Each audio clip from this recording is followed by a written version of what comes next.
In previous class हमने देखा था एग्जाम्पल नंबर 9 जो काफ़ी इम्पोर्टेंस था, थोड़ा लेंथी भी था बट काफ़ी इजी वे में मैंने आपको सिखाया था। ठीक है, आज के इस क्लास में हम देखने वाले एग्जाम्पल नंबर 10। तो चलिए स्टार्ट करते हैं। एग्जाम्पल नंबर 10 कह रहा है कि 900 पिको फेराडे, पिको यानी 10⁻12 capacitor is charge by 100 volt battery. ठीक है, हमें ये ड्राइंग ए में दिखाया गया है, यहाँ पे आप नोट कर सकते हो कि ये जो कैपेसिटर है सी, उसका मैग्नीट्यूड है 900 पिको फेराडे, उसको चार्ज किया गया है 100 वोल्ट बैटरी से। पहला क्वेश्चन है कि how much electrostatic energy stored by the capacitor, मतलब कि इस कैपेसिटर के द्वारा कितनी एनर्जी स्टोर हुई होगी। राइट बच्चा पार्टी। तो चलिए हम पहला क्वेश्चन नोट करते। ए, स्टोर एनर्जी इन कैपेसिटर। ठीक है, अब कैपेसिटर की जो स्टोर एनर्जी है वो फाइंड करने के काफ़ी सारे फॉर्मूला होते हैं बच्चा पार्टी। पहला फॉर्मूला होता है Q²/2C, बट यहाँ पे आप नोट करिए कि हमें जो Q यानी कि चार्ज दिया नहीं गया है तो हम दूसरा फॉर्मूला यूज़ करेंगे, और दूसरा फॉर्मूला होता है 1/2CV²। ठीक है, तो यहाँ पे हमारे पास C भी अवेलेबल है, V भी अवेलेबल है, तो हम क्या करेंगे, एनर्जी को फाइंड कर लेंगे U = 1/2CV² फॉर्मूला से।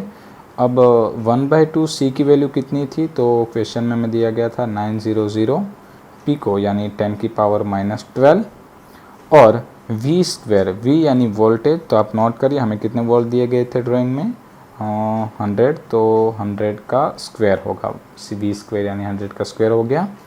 ठीक है, तो यहाँ पे मैं ऐसा लिख सकता हूँ 1/2 × 9 × अगर 2 पॉइंट्स में हटा दूँ तो -12 में से 2, तो ये हो गए -10, और 100 की स्क्वायर है यानी कि एक के बाद 4 जीरो हो जाएंगे, और 4 जीरो होंगे तो मैं लिख सकता हूँ 10⁻4। अगर इस 2 को काट दूँ तो यहाँ पे आ जाएगा 4.5, तो ये आंसर आ जाएगा 4.5 × -10 + 4 यानी -6 जूल। तो मैं यहाँ पे ऐसा भी लिख सकता हूँ 4.5 माइक्रोजूल। राइट बच्चा पार्टी। तो लीजिए ये हमारे पास एनर्जी का आंसर आ गया कि ये जो कैपेसिटर है अगर उसको हम फुली चार्ज कर देंगे तो उसके अंदर 4.5 माइक्रोजूल जितनी एनर्जी स्टोर हो गई होगी। ठीक है, चलिए अब हम बात करते हैं क्वेश्चन नंबर बी की।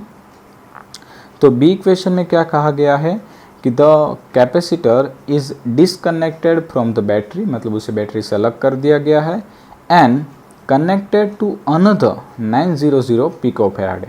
अब देखिए हमने बैटरी को अलग करके उसके साथ एक दूसरा कैपेसिटर अटैच कर दिया, और उसका मैग्नेट कैपेसिटेंस भी आप देखिए 900 पिको फेराडे, यानी कि दोनों जो कैपेसिटर है उनका कैपेसिटेंस सेम है, यानी हम लिख सकते हैं C1 = C2 = C।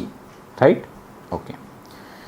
What is the electrostatic energy stored by the system, मतलब कि जब हम पहले वाले कैपेसिटर को बैटरी से अलग करके दूसरे कैपेसिटर के साथ ज्वाइंट करेंगे तो कितनी एनर्जी स्टोर कर पाएंगे। ठीक है बच्चा पार्टी। तो चलिए इस क्वेश्चंस को भी आप काफ़ी सारे तरीक़ों से कर सकोगे, बट मैं आपको सबसे इजी तरीका सिखाने वाला हूँ, तो ध्यान दीजिएगा। हम दूसरी स्लाइड पे जा रहे हैं। ठीक है, तो आप ये पहली वाली स्लाइड करें तो स्क्रीनशॉट कर लीजिए या तो लिख लीजिए। चलिए, तो मैं आपको अच्छे से समझा पाऊँगा।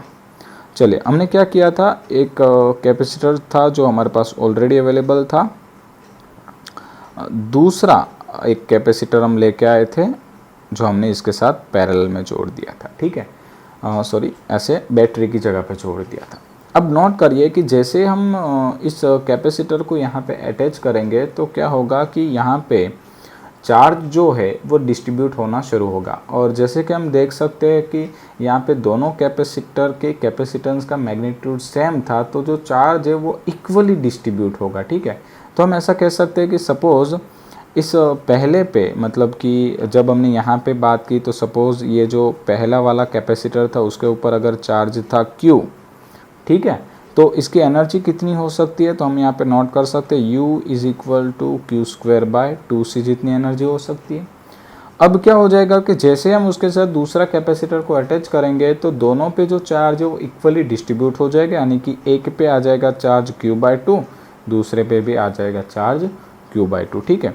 तो हम यहाँ पे लिख सकते हैं इसका कैपेसिटेंस होगा C, यहाँ पे भी C कैपेसिटेंस है, यहाँ पे चार्ज हो गया Q/2, यहाँ पे भी चार्ज हो गया Q/2, राइट बच्चा पार्टी।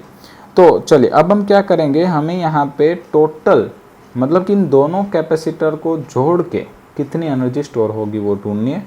तो हम क्या करेंगे, एक कैपेसिटर की पहले फाइंड आउट करते हैं और दूसरे कैपेसिटर की उसके साथ जोड़ देंगे। वैसे हम देख सकते हैं कि दोनों जो कैपेसिटर है उनके कैपेसिटेंस भी सेम है, उनके ऊपर चार्ज भी सेम है, तो उनके ऊपर जो एनर्जी स्टोर होने वाली है वो भी सेम होगी। तो हम क्या करेंगे, पहले एक कैपेसिटर की एनर्जी को फाइंड आउट करेंगे और फिर उन दोनों को जोड़ देंगे, राइट। तो हम बात करते हैं फॉर फर्स्ट कैपेसिटर। तो पहले कैपेसिटर के लिए अगर हम बात करें तो मैं उसे नाम देता हूँ store energy U1 is equal to Q1²/2C। Q1 यानी कि पहले कैपेसिटर पे रहा हुआ चार्ज। तो आप देखिए चार्ज कितना है, तो चार्ज बचा है Q/2 का whole square divide by 2C। तो मैं यहाँ पे लिख सकता हूँ Q²/4 इंटू 2C, राइट। तो बच्चा पार्टी आपको नोट करना होगा कि जो Q²/2C फॉर्मूला था वो किसका था, तो भाई इनिशियल एनर्जी का फॉर्मूला था। तो हम यहाँ पे लिख सकते हैं कि U1 is equal to U/4, ठीक है। आप नोट करिए Q²/2C किसका फॉर्मूला था, तो हमने आगे नोट किया था U is equal to Q²/2C, right. देखिए यहाँ पे एनर्जी का formula U is equal to Q²/2C, तो हमने यहाँ पे लिख दिया U, तो ये आ गया U/4। और सिमिलरली फॉर सेकेंड कैपेसिटर, ठीक है। तो अगर हम सेकेंड कैपेसिटर के लिए भी बात करेंगे तो U2 इज इक्वल टू क्या होगा U/4। और हमें दोनों की एनर्जी मिल चुकी है, तो मैं यहाँ पे लिख सकता हूँ टोटल एनर्जी। तो यहाँ पे हो जाएगा total energy U is equal to U1 plus U2, तो U/4 प्लस U/4, तो ये आ गया U/2, राइट बच्चों। और जैसे कि U की वैल्यू तो हमने ऑलरेडी ढूंढ के रखी थी, U की वैल्यू कितनी थी, यहाँ पे आप देखिए 4.5 माइक्रोजूल। तो मैं उस वैल्यू को यहाँ पे पुट कर दूंगा 4.5 माइक्रोजूल डिवाइड बाय 2, तो यहाँ पे एनर्जी मिल जाएगी 2.25 माइक्रोजूल, राइट बच्चों।